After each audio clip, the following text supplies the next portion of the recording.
But you've done some amazing things in India, haven't you? Yeah. So this was after obviously my first job up in Scotland, where I worked there for 2 years, and I'd been itching to travel for a while. And a vet who I'd worked with when I was a student had sort of contacts in India because he had worked out there for a while at a charity. And I kind of always wanted to go there. I didn't know too much about the country, but I was like, I want to go there because it's vast, And so, yeah. No, and they've got more Indian restaurants than Glasgow, haven't they? Yeah, probably a few more, I reckon. One or two.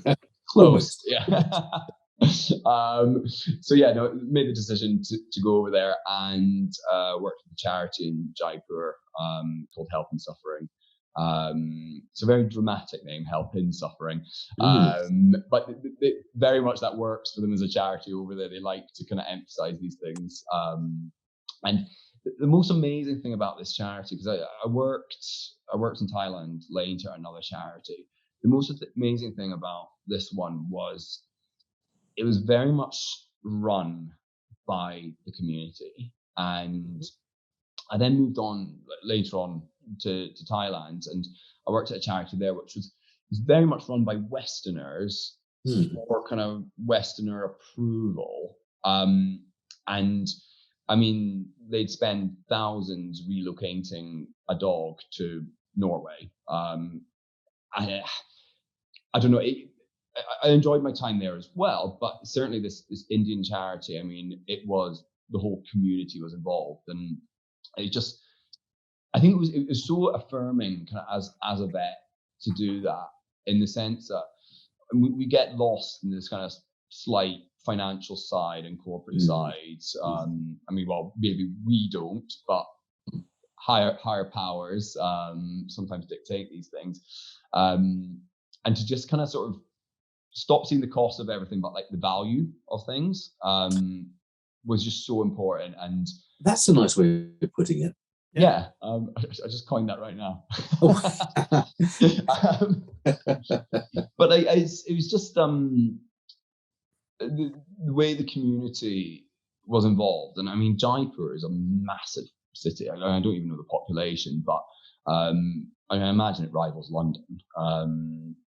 Probably, or maybe someone fact check this. It's got. I'm going to take a lot. I'll say that. Okay, yeah. But yeah, really big city basically. And there's.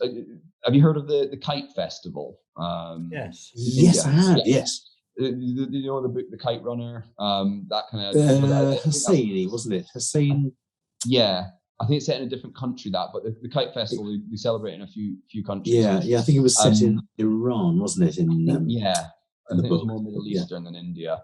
But I was there during that, and they celebrate it in Jaipur. And for people who don't know, they fly kites, but you aim to. It's like a game. You try and cut down other people's kites. So the threads of the kite they're lined with like ground glass, so they're sharp. And the aim is to wrap your kite string around another kite and then knock it down, and then you kind of win. Obviously, that causes a massive issue for the local population of pigeons who are flying around into sharp strings. So during this festival, you've got hundreds, if not potentially thousands, of pigeons falling to the ground with sometimes quite severe injuries to their wings. It really made me reflect. I mean, Aberdeen has a lot of pigeons and a lot of seagulls, and we'd occasionally get them brought into the vets. You'd get some random person bringing them in, and quite often, yes, it was that situation of humane decision for the pigeon, blah blah blah. But in India, you'd have someone who's on their way to work, on their scooter, on their way to work, find a pigeon that had been hit by a kite, pick it up, drive an hour across town to this charity with this injured pigeon to take it to us, and then go back to work. And there's these teams of dedicated people on mopeds who just drive around the city all day on this kite festival, collecting these injured pigeons. Wow. And I mean, by the end of the day, we had collected over 200 pigeons into this one charity centre. And I mean, not to put different values on different animals' lives, of course, but in the UK that would not happen. It wouldn't. It wouldn't. You know. Yeah, absolutely. That's what Other people would types say. of But approaches, wouldn't there's a life there that can suffer, and yeah. And that's amazing. Yeah, it was just amazing to see people's attitude towards that. And yeah, it was just incredible community, and it was just such a stunning country as well. And yeah, no, their attitudes to animals were really, really, really great.